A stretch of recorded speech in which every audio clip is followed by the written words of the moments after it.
Hello friends, welcome back to our YouTube channel. My name is Rupesh Harshe. मैंने recently SBI PO और IBPS PO के exams crack किए हैं। तो पर्टिकुलरली इस वीडियो में हम बात करेंगे कि हमें जीएस को कैसे प्रिपेयर करना है। देखिए, जीएस काफ़ी टिपिकल सब्जेक्ट है। अगर हम बात करते हैं आईबीपीएस पीओ मेंस की, तो वहाँ पे जीएस काफ़ी इंपॉर्टेंट रोल प्ले करता है। अगर हम बात करते हैं एसबीआई पीओ मेंस की, तो वहाँ पे 60 मार्क्स का जीए आता है, जो काफ़ी इंपॉर्टेंट है। उसका वेटेज इस साल से काफ़ी बढ़ाया गया है। उसके अलावा आप सभी को बताया, क्लर्क के एग्जाम्स में जीएस काफ़ी इंपॉर्टेंट है। जब हम जीएस की प्रिपरेशन शुरू करते हैं, तभी हमारे मन में कई प्रकार के सवाल आते हैं कि ड्यूरेशन कैसे होना चाहिए, सोर्सेज क्या हैं, वीडियो से पढ़ना है या फिर पीडीएफ से पढ़ना है। अगर पीडीएफ से पढ़ना है तो कौन सी पीडीएफ हमें यूज़ करनी चाहिए, डेली करनी चाहिए, वीकली करनी चाहिए या फिर मंथली करनी चाहिए। मैंने कौन से सोर्सेज फॉलो किया था, मैंने किस तरह से जीएस की प्रिपरेशन की थी। तो ये सारे सवालों का जवाब हम इस पर्टिकुलर वीडियो में देखेंगे। मैं चाहता हूँ कि इसी एक ही पर्टिकुलर वीडियो में आपको कॉम्प्रिहेंसिव वे से बता सकूँ कि हमें किस तरह से जीएस की प्रिपरेशन करना है। देखिए, जीएस काफ़ी इंपॉर्टेंट है, इसे आप अभी से हल्के में नहीं ले सकते। ठीक है, तो चलिए वीडियो की शुरुआत करते हैं। तो सबसे पहला क्वेश्चन आता है कि हमें वीडियो सोर्सेज फॉलो करने या फिर पीडीएफ से पढ़ना है। देखिए, इट डिपेंड्स।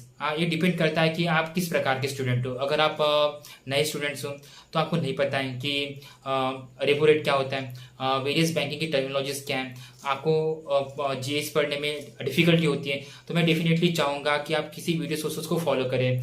आपको पता है, कपिल काटवाल सर पढ़ाते हैं, आशीष गौतम सर पढ़ाते हैं और बैंकर्स फे में सर पढ़ाते हैं। ठीक है, तो इस तरह से अलग यूट्यूब चैनल्स पे आपको टीचर्स मिलेंगे। आप किसी भी एक टीचर्स को फॉलो कर सकते हैं। एक काम कीजिए, आप एक बार देखिए कि आपको किन टीचर्स को फॉलो करना है। ठीक है, सबका एक एक वीडियो देखिए, आपको जो अच्छा लगे उनको आप चूज कीजिए। उसके बाद चेंज मत कीजिएगा। ठीक है, उनको ही रेगुलरली फॉलो करते रहिए। पर ये किस वक्त तक करना है? देखिए, इस वक्त तक करना है जहां तक आपको एक अंडरस्टैंडिंग नहीं आती कि मुझे किस तरह से जीएस पढ़ना है। आप हमेशा ही वीडियो के भरोसे नहीं रख सकते, क्योंकि वीडियोस होते हैं ऑलमोस्ट 1 घंटे का वीडियो होता है, 1 डेढ़ घंटे का वीडियो होता है। 1 डेढ़ घंटे का वीडियो अगर आप जीएस में ही पढ़ेंगे तो उसकी जो पीडीएफ है वो कब पढ़ेंगे, क्योंकि वीडियो से याद नहीं रहेगा। आपको वीडियो अंडरस्टैंडिंग करने में मदद करेगा, पर वीडियो से आपको ज़्यादा चीज़ें याद नहीं रहेगी। इसीलिए आपको खुद होके पढ़ना पड़ेगा। तो आप पहले अंडरस्टैंडिंग के लिए वीडियोस देख सकते हैं, उसके बाद आपको खुद होके पढ़ना पड़ेगा। तो नेक्स्ट क्वेश्चन ये आता है कि हमें पीडीएफ्स कौन सी यूज़ करनी चाहिए। डेली पीडीएफ्स होते हैं, वीकली पीडीएफ्स होते हैं, मंथली पीडीएफ्स होते हैं। देखिए, मेरा सजेशन ये रहेगा आपको कि आप मंथली पीडीएफ से पढ़िए। इसके एडवांटेजेस कई प्रकार है, क्योंकि मंथली पीडीएफ से डिटेल में दी जाती है। आप हर एक चीज़ें मंथली पीडीएफ में देख सकते हैं। तो आई सजेस्ट यू कि मंथली पीडीएफ से ही पढ़िए।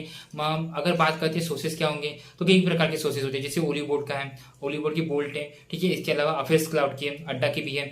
मैंने पढ़ाई किया था अफेयर्स क्लाउड से। देखिए, अफेयर्स क्लाउड की जो मंथली पीडीएफ है वो काफ़ी बड़ी है, ऑलमोस्ट 300 पेजेस तक जाती है।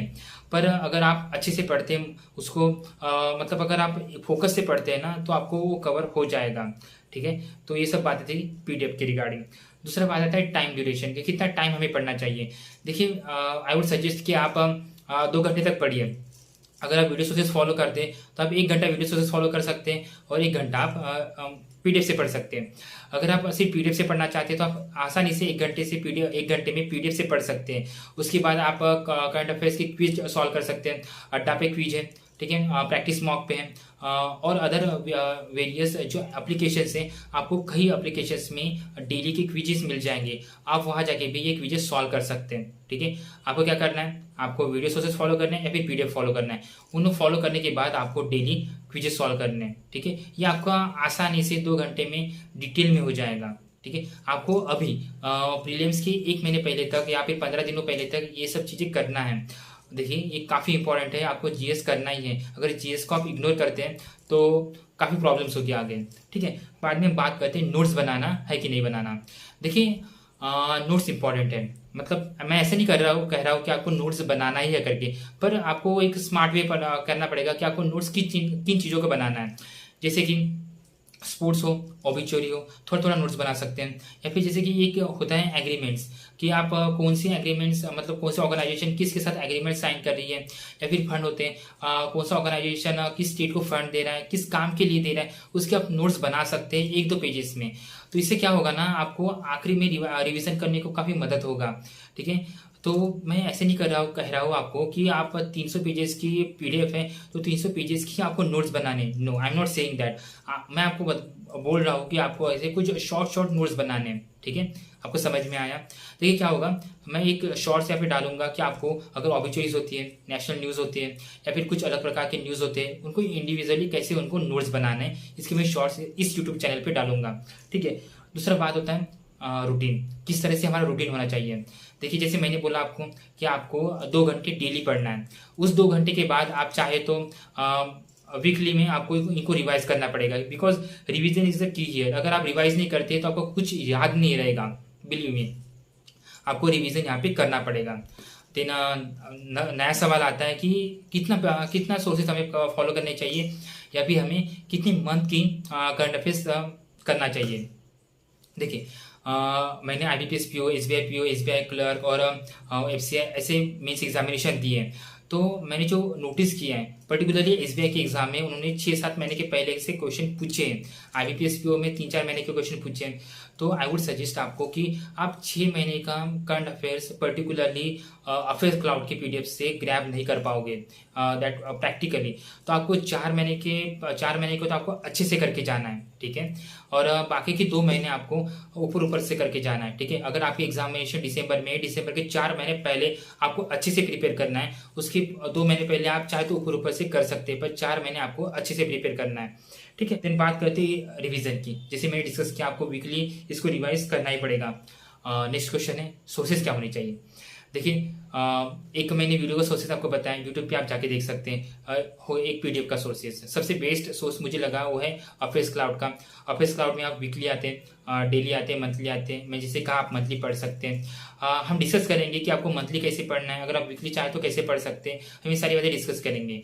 उसके अलावा भी कुछ सोर्सेज हैं, जैसे कि ओलिव बोर्ड का बोल्ट है, ठीक है, अड्डा क्या है, ये सोर्सेज भी हैं। पर मैंने बेसिकली फॉलो किया था अफेयर्स क्लाउड का। देखिए ये कोई पेड प्रमोशन की वीडियो तो है नहीं, पर मैं जो G9 आपको बता रहा हूँ कि मैंने जिन सोर्सेज से पढ़ाई किया था, मैं वही सोर्सेज आपको बताऊंगा। मैं यहाँ पे कुछ भी झूठ नहीं बोलने वाला, जिन सोर्सेज से मैंने पढ़ाई किया था वही आपके साथ शेयर करने वाला हूँ। तो मैंने सिर्फ अफेयर्स क्लाउड से पढ़ा था। और देखिए क्या हुआ था ना, मेरा पहले बैंकिंग में पढ़ चुका था, तो मेरी थोड़ी जो करंट अफेयर्स का नॉलेज है ना वो मेरा थोड़ा अच्छा था, क्लियर था, इसलिए मुझे वीडियोस की जरूरत नहीं पड़ी थी। इसलिए मैंने सिर्फ PDF पढ़ा था, ठीक है। मैं PDF भी दिखाऊंगा आपको कि मैंने किस तरह की PDF पढ़ा था, वो भी आपके साथ शेयर करूंगा, ठीक है। देखिए अगर मैं बात करता हूँ ना मेरी रूटीन की, तो मैं डेली पढ़ता था और मैं डेली मंथली PDF पढ़ता था। मैं डेली PDF या फिर वीकली PDF नहीं पढ़ा, क्योंकि मुझे मंथली PDF पढ़ने में एक बार मजा आता था और उसके मैं अंडरलाइन वहीं पे करता था। मैं हार्ड कॉपी निकालता था, ना कि मैं मोबाइल पे पढ़ता था, क्योंकि मोबाइल पे या फिर जो ऑनलाइन कॉपी होते ना उसमें मेरी पढ़ाई नहीं होती। तो मैं हार्ड कॉपी जेरोक्स निकालता था और उससे पढ़ता था। मैं वो जेरोक्स आपके साथ शेयर करूंगा कि किस तरीके से मैं उसे अंडरलाइन करता था, ओके। तो ये मेरी स्ट्रैटेजी होगी कि मैं इस तरह से पढ़ता था। अगर बात करते हैं मेरी रूटीन की, तो मैं डेली, जैसे कि मैंने आपके डिस्कस किया, मैं डेली पढ़ता था। और ये डेली पढ़ना मेरा शुरू था प्रीलिम्स के कुछ दिनों पहले तक। जैसे ही प्रीलिम्स होती है, प्रीलिम्स के बाद मैंने रिजल्ट की राह नहीं दिखता था, पर रिजल्ट प्रीलिम्स होने के कुछ दिनों के बाद ही मैं मेंस के लिए जो मंथली PDF है उसे पढ़ना शुरू करता था। तो इस तरह से मेरी स्ट्रैटेजी होती थी पर्टिकुलरली GS और GK की। देखिए ये तो हमारी करंट अफेयर्स की स्ट्रैटेजी होगी। बाद में क्या होता है ना, आपके पास करंट अफेयर्स में GS में 3 आते हैं।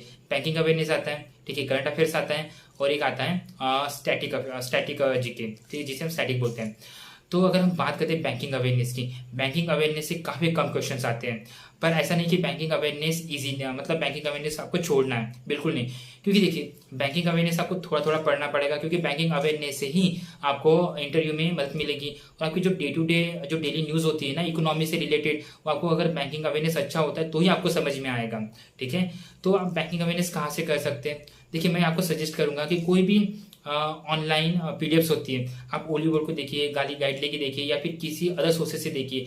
उनकी एक बैंकिंग अवेयरनेस की PDF होती है, ठीक है। PDF देखिए, ठीक है। अगर पहला टर्म लिखा है रेपो रेट, या फिर पहला टर्म लिखा है मॉनेटरी पॉलिसी कमेटी, आपको नहीं पता ये सब चीज़ें क्या हैं, तो उसको आप यूट्यूब पे सर्च कीजिए, वो पढ़िए, ठीक है। इस तरह से आप बैंकिंग अवेयरनेस के एक एक टॉपिक क्लियर कर सकते हैं। इस तरीके से आपको बैंकिंग अवेयरनेस क्लियर करना पड़ेगा, ठीक है। और यहाँ पे भी मैं आपको सजेस्ट करूंगा कि आप एक ही सोर्स फॉलो कीजिए, चाहे कोई भी हो, ओके, एक ही सोर्स फॉलो कीजिए। देन उसके बाद बात करते हैं करंट अफेयर्स की, बात तो हम डिस्कस कर चुके हैं। उसके बाद बात करते हैं हम स्टैटिक अवेयरनेस की। स्टैटिक के लिए आपको अलग से पढ़ने की ज़रूरत नहीं पड़ेगी। देखिए क्या होता है, एक एग्जांपल देता हूँ आपको कि सोचिए कि वर्ल्ड बैंक ने राजस्थान गवर्नमेंट को कुछ वाटर के लिए इतना लोन दिया है, ठीक है। ये बात आपने पढ़ा, तो आपको उस वक्त क्या करना है, आपको देखना है कि वर्ल्ड बैंक के प्रेसिडेंट कौन है, वर्ल्ड बैंक का हेडक्वार्टर कहाँ है। तो इन सारी चीज़ों का आपको वर्ल्ड बैंक के रिलेटेड में देखना है। इस तरीके से आपका स्टैटिक कवर हो जाएगा। ये सब रिलेशन वर्ल्ड बैंक के साथ ही नहीं, आपको और न्यूज़ पढ़ते हैं ना, तो आपको रिवाइज करते रहना पड़ेगा। तो इस तरीके से आपका स्टैटिक कंप्लीट होगा, ठीक है। तो आगे से मैंने बहुत डिटेल में आपको पढ़ाने की कोशिश की है, बताने की कोशिश की है बेसिकली कि किस तरीके से हमें जीएस पढ़ना है। देखिए मैं जब जीएस पढ़ता था ना, तब एक एडवांटेज ये होता था। देखिए क्या होता है, हमारा मुझे याद नहीं है, पर हमारा आरआरबी पीओ का मेंस आई गेस नवंबर में है, सितंबर में है, ठीक है। देखिए सितंबर में आप मीन्स देने जाओगे, ठीक है। तो सितंबर के 4-5 महीने आप प्रिपेयर करोगे, ठीक है। देना अगर आप बाद में आपको आईबीपीएस पीओ का मेंस देना है अक्टूबर में, तो आपका आरआरबी पीओ के मेंस में आपने जो पढ़ा था करंट अफेयर्स, तो आपकी तो रिवीजन ही करना है ना आपको तो पढ़ के हो गया है ना आरआरबी पीओ के मेंस के लिए। तो इस तरीके से आपको रिवीजन होगा।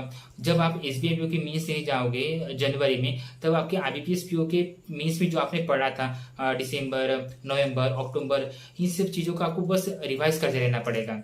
इसलिए ये काफ़ी इंपॉर्टेंट है कि आप करंट अफेयर्स अभी से पढ़ना शुरू कीजिए, because current affairs going to play a major role in your selection, ठीक है। मैंने ऐसे भी स्कोर कार्ड देखे जिनमें करंट अफेयर्स में कट ऑफ न निकलने के कारण उनका आईबीपीएस पीओ क्लियर नहीं हुआ। तो आई गेस मैंने बहुत डिटेल में ये बताने की कोशिश की है आपको कि किस तरीके से आपको जीएस पढ़ना है।